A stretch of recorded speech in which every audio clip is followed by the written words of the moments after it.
complete street project that is slated for Glenwood in 2018, and where that money would come from.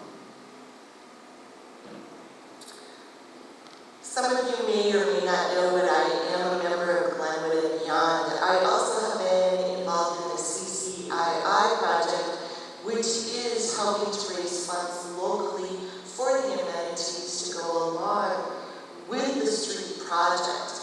Now, Bill is correct that most of the money will be paid through MnDOT. We have money set aside in the city, but it does not go to finish everything. Now, being a member of the community, we have been working very hard to make sure that when this project is done, that it is done well. I do believe that we are behind on some of that yet, though, and more fundraising needs to be done within local groups.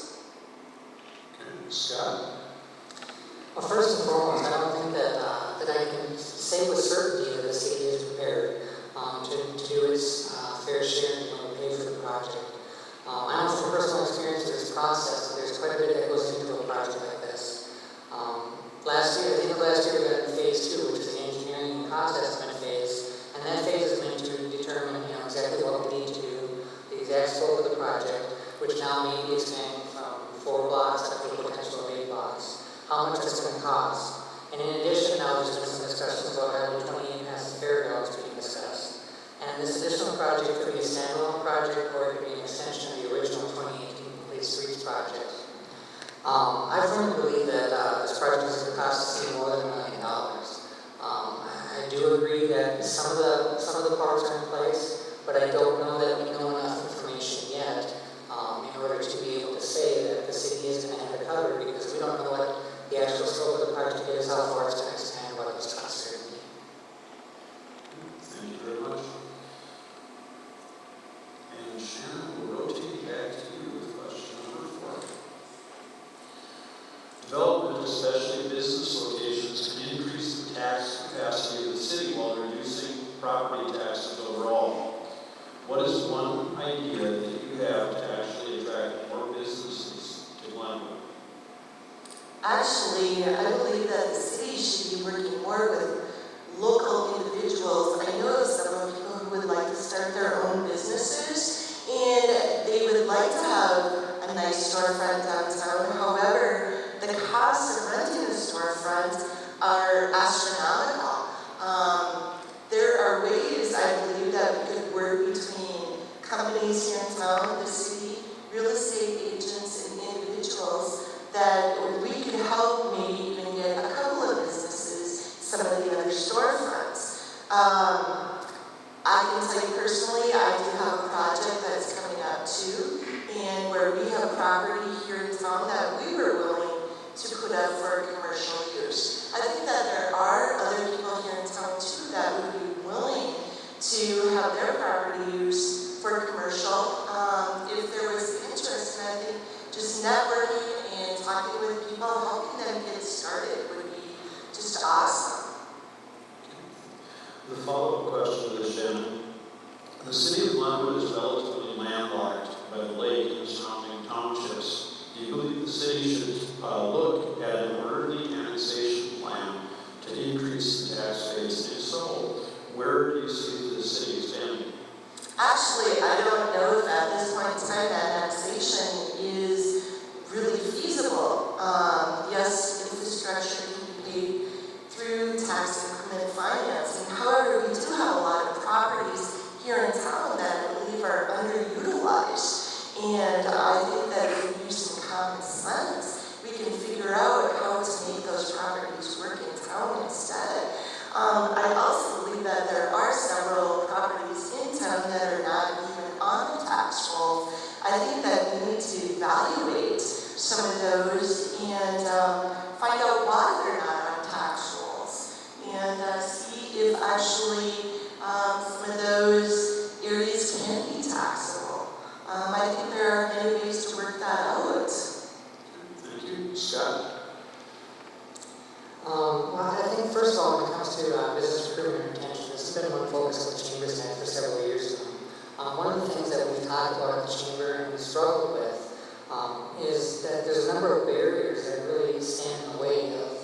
businesses wanting to come to town. There are a lot of businesses that want to come to town, but some of the things that they deal with when they get here, when we're trying to recruit them, is we have outdated infrastructure, we have deteriorating buildings, such as former college buildings that used to be in town, lack of business recruitment and marketing efforts on behalf of the city, lack of available space that potential businesses are willing and able to use. It's kind of a downtown area that's just kind of blah compared to the rest of the city, because you get to a point that coming down that hill, you see the lake, it's a memorable experience to people, and then you get downtown, and it changes. A lot of times that kind of disappears. Thank you. Bill? You're talking about bringing businesses into town. I think that Glenwood the last 4 years, in fact the last 4 or 5 years, has been very successful in bringing businesses into town. Not necessarily downtown retail, but you have the elevator has expanded, you have Martha's that has moved out of town, you've had some of the other places up there. All of these businesses have moved and expanded, and it's been with the help of the city through tax increment financing or some other programs to get those to move forward. Now downtown is another key problem. Get the yield sign, so I'll just continue. We do have some buildings downtown that it would be nice to get them fixed up. I'd actually like to extend this a little bit if you guys don't mind. Is that okay with the candidates? Okay. As we travel through communities that are close to Glenwood and close to the size of Glenwood, we run across a lot of downtowns that I would describe as thriving. They have restaurants, they have retail shops, they have opportunities for visitors when they come to town. I'm interested in what type of revitalization you guys would see for the downtown in Glenwood regarding retail and some of the things I just mentioned. And Shannon, please start with if you don't mind. 2 years ago when I ran for city council, one of the things that I did talk about was the revitalization of certain areas in Minneapolis. Just redoing storefronts, making the sidewalks beautiful, decent planters, decent trees, things being taken care of. Certainly attracts more people, attracts more business. We need to stick with unique things downtown. I know that those types of businesses thrive. People want to come from other areas to see what we have here. And I think we're really lacking in that. I know when I moved to town, we had many businesses downtown. But the mom and pops, small stores have gone by the wayside because of the box stores. But I think that what we have here is awesome, and we can keep creating that. One of the things that we've already done is we have what we call our CCI committee, which is our Comprehensive Community Improvement Initiative. It's a committee, it's an organization, not an organization, it's a committee built up through a collaboration with a number of different nonprofit organizations in the community. And a lot of the things that we've been doing over the last couple of years are gearing up to lead directly to that effort. In order to address some of the barriers that I talked about earlier, we started with working on some city ordinances that we put together and drafted and put forth before the city commission. Some have already been adopted, some are still in the works, but they deal with property maintenance standards, they deal with sign issues, the lodging tax we put in place because they use a fee paid by tourists and visitors staying in town and we can use to market the area, but not something that's funded by local taxpayers. I think continuing some of those efforts and continuing to move towards that street project in a couple of years, that street project is going to be a major main goal for the downtown area. Well, Scott mentioned the streets program that's coming up, the complete streets, and we'll be fixing up Minnesota Avenue, which will be in 2018. As you notice, if you go downtown, there's some buildings that disappeared. And those buildings disappeared with the help of the city, the Glenwood Development Corporation, and other organizations with the Click Foundation to put in where the old Culligan building were a brand new building. And I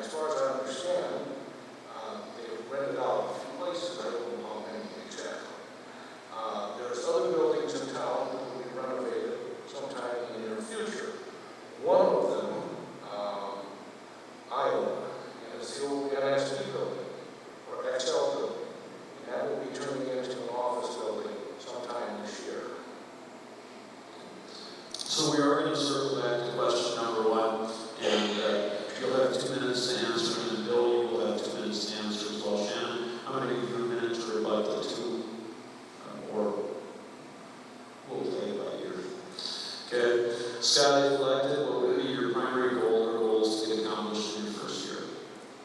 My primary goal for the first year is actually to bring a fresh and positive approach to the leadership of the city.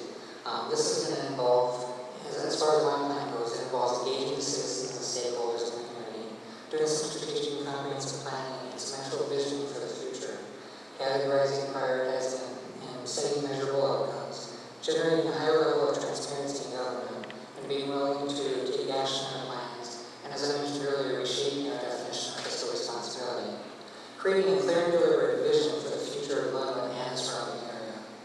In my mind, a successful community is reliant on its businesses, its hospitals, its schools, its police, fire, and ambulance services, nonprofit and service organizations, investors, visionaries, people like you and me who want to make a difference, but sometimes just don't know how to do it. Basically, what's good for them is difficult for me, and vice versa. We need each other to survive. Unlike the television show Survivor, none of us need to vote off for collaborators or potential partners, but instead we need collaborators. We need to encourage joint ventures and create some more synergies these things accomplish.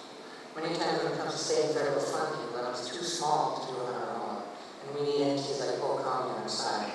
We simply can't afford to miss out on these opportunities or avoid strengthening public and private partnerships for the area. There's a difference between being a leader and being head of a figure that gives the time you can give in. In order to serve the greater good of the community, my leadership approach is to keep in mind three key elements.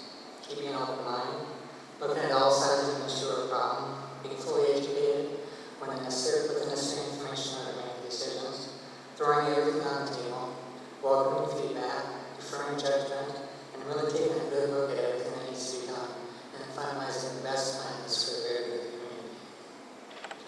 And Bill, if elected, what would be your primary goal or goals to get accomplished in that first year in office?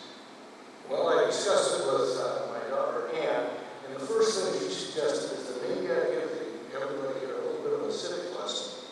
The Glenwood City is controlled by a strong council, mayor system. That means there are 5 votes in the council.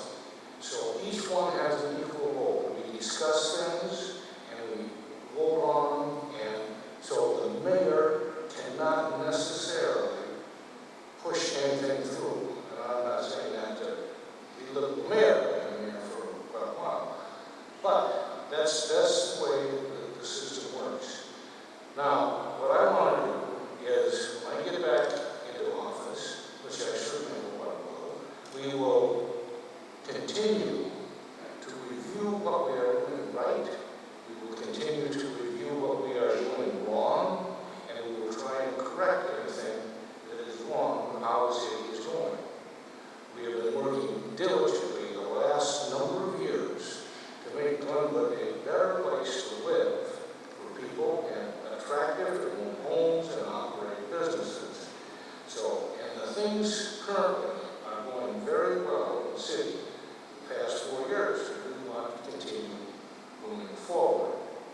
And I really believe in trying to continue with the things that we have been doing the last number of years. In fact, it goes back longer than 12 years, or 4 years. It goes back about 15 to 18 years of change in philosophy, of moving the city ahead.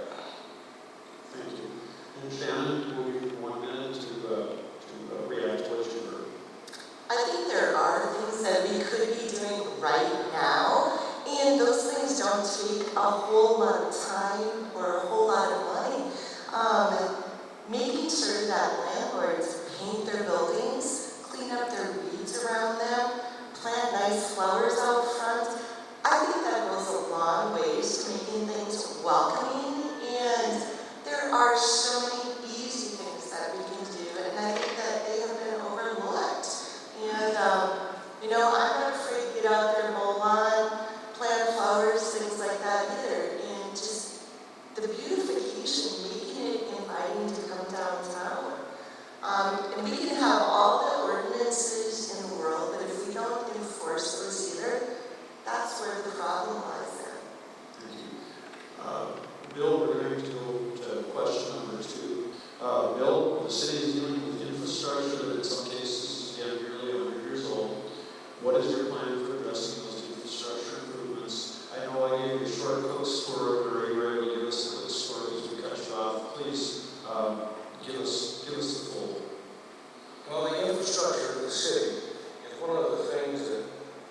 city government is supposed to do is to keep track of the infrastructure to get it fixed. We are supposed to have sanitary sewers, we're supposed to have clean water, good roads, and that is what, and police protection, fire protection. All of these things are what the city is to provide to its citizens. Now, as far as the infrastructure is concerned, we have a plan. And when I'm talking about a plan, I'm talking about we have a plan to fix things as time goes by. And we save enough money to do it so that we can get it done and done right. This particular year, there was in fact, it will be in an ad I have coming out tomorrow. You'll see a picture of it.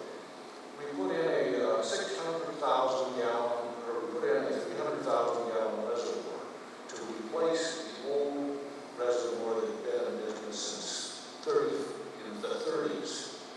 And we had put that in so that we would have good water into the future. The thing was built with expansion in mind. And that is that it can be raised up. It has a heavy enough foundation that it can go up into the air, and that is on stream right now. And we did overlay projects this past year, as you noticed. Some of those were due to the upcoming streets program, so that we have those ahead of time. So the city is constantly maintaining, trying to upgrade its infrastructure. Thank you. Shannon, city's dealing with its infrastructure in some cases being nearly 100 years old. What's your plan for addressing the infrastructure improvements that continue to deteriorate early? One of the things I have to say first of all is a lot of those infrastructure components were built by the WPA. It's amazing how those things lasted. You know, I found too over time that we often go with the cheapest bid to get things done. You know, I'm not always so hip on that. I think there are better ways that we can go about that, and that we can also make it last longer. And I wonder too about how come previous mayors and council members haven't addressed it more readily than they have in the last couple of years. They knew that this system was going to be failing, and there didn't seem to be a whole lot done about it until recently. And Scott, just 1 minute to react to what you heard, please. I guess to some extent I have to ask the same question that Shannon asked, and that is, why is it that as of recently a little bit more has been done? I think that there's a lot of answers to that, but the more important question to me is, how long can you push it off? We've got so many issues that need to be addressed, and until we continue to, anytime from what I understand from attending city commission meetings, anytime they have to fix something, it's costing tens of thousands of dollars and fixing the old stuff right now. I understand with the Street project coming through, there's an opportunity there to upgrade quite a bit of it in the downtown area. But at the same point in time, by continuing to wait and to take the pay-as-you-go approach, all you're doing is using that money on the small patches and repairs. And I don't know that that's a good enough plan in my mind to get the city completely far enough ahead to be able to truly address all the issues. Shannon, we'll give you 2 minutes on question number 3, and then we'll give you 2 minutes, Scott, and then Bill will give you 1 minute to react to question number 3. Okay. Many community members were and continue to be involved in the Complete Streets program in downtown Glenwood for 2018. Again, with the Minnesota Department of Transportation picking up most of the expenses, do you think the city is prepared to do its share and to make sure that the projects are done correctly? No, at this point in time I don't. I don't think enough money has been set aside. I don't think that there is enough coming from MnDOT either to cover that. We still have to do a lot of fundraising here in town in order to cover all of the amenities. We kind of think as sidewalks, bike trails, things like that, though, that they would just be part of the project, and that is not true, where we do have to raise extra funds for those items. And I think it's going to come from all of us, whether we're fundraising or we live in the your taxes would go up to help pay for that. I guess in one way you would pay for it by your taxes, or in the other way you give it freely by fundraising for it. So I don't think that there is enough money set aside yet at this point. We still do have approximately 4 years to go, and costs are going to keep going up in that amount of time too. But I think too that the things that we could be doing right now, we should be going ahead and getting those done in preparation for that. Just like Scott said too, where, putting Band-Aids on things right now, are we actually getting that much further ahead towards that total street project? Thank you, Scott. 2 minutes, dealing with the Total Street project, slated for work during the summer of 2000.